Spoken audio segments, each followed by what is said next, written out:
Hey guys, this is MJD Sports. Again, hope you're enjoying our videos on the flex offense. This is the third installation of the flex offense videos that I've been doing. If you do enjoy them, please give me a like, give me a subscribe. I would appreciate it. Okay, so today we are on the third option. I say the third option is really the fourth option. Your first option is the post. The second option is the post that pops up to the elbow. Third option is your wing entry. Today is what we call opposite wing. Now, I'm gonna be real honest with you that the opposite wing entry is one that in 15 years of running the flex offense, we have probably used 5 times. Now, to be even more honest with you, we have shot layups all 5 times that we've run it. So you go, well, why don't you use it very much more? When you're installing the flex offense and you're trying to get it to where you can use it in games, sometimes this is one of those options that there's so much to learn about it. It takes quite a bit more time. Kids become a little more uncomfortable with it. You know what? My first job when we ran the flex offense, I was head coach there 8 years. Really ran the flex offense for about 6 years. Should have gotten better at it. That's my fault. My second head coaching job, I was only in my third year there. We were getting to where we would use it a little bit. But then I went to my current job, and again, I was with the girls team the first 4 years. This was just one the girls were never comfortable with, and this is my first year with the boys, and we haven't gotten to it yet. So this is my least used option. So let me explain to you what happens on this. As usual, again, one gets to pick the elbow he goes to. Again, 98% of the time, these guys are going to go to the right because 98% of people are right-handed. I don't know if that's an actual stat, but he's going to go to the elbow. 5 posts up. Oops, 5's covered because the guy is going to, side front him or completely front him. 4 pops up. Ooh, they overplay hard, so he's covered.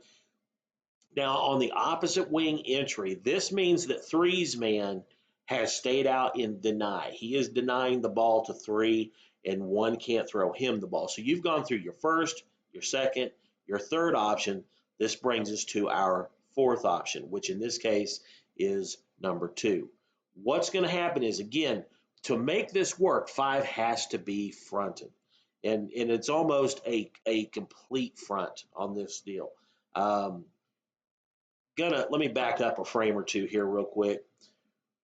So what's going to happen is 5's man fronts him, and so the ball is skipped to number 2. If that's the case, 5's man is now on the outside of him to the right. Okay.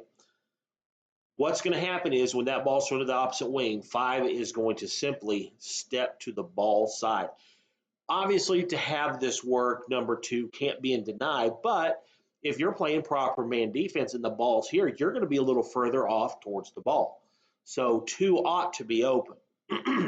So all 5 does is he turns and steps to the basketball, and he should be open. If you have a guy that knows how to post up to keep his man sealed, this is the option you're going to get. Like I've told you, we've run this maybe 5 times in all the years, and every time we've gotten this option. But what if you don't? Well, when 1 makes this pass to 2, 4 and 1 are going to simply double screen away for 3. We have 3 walk his man in a step or 2, and then what's going to happen is he's going to fill to where number 4 is on this video, as you see right here. Okay, then 1 and 4 have double screened away, so 4 is going to pop up to the elbow.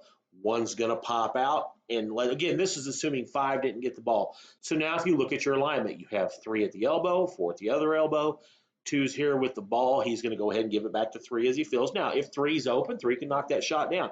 If 3's coming around here and his man trails him, he can curl and just even shoot a little shorter shot. I had one kid who was an outstanding three-point shooter. He used to love to fill and come to the three-point line and knock his shot down, and he could hit that thing about 45% of the time. So, again, you've got all kinds of options on there just depending on your personnel, okay? So once the ball goes back up to number 3, 4 pops up, 1 pops out, and the ball is reversed to 4. Now look what you've got.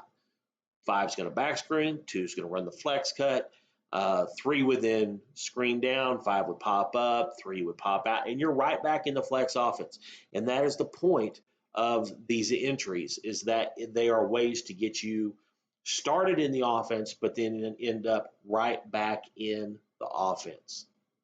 Okay, so that one again, that's our, again, go through our options, our first, our second, our third, our fourth. That was our fourth option today.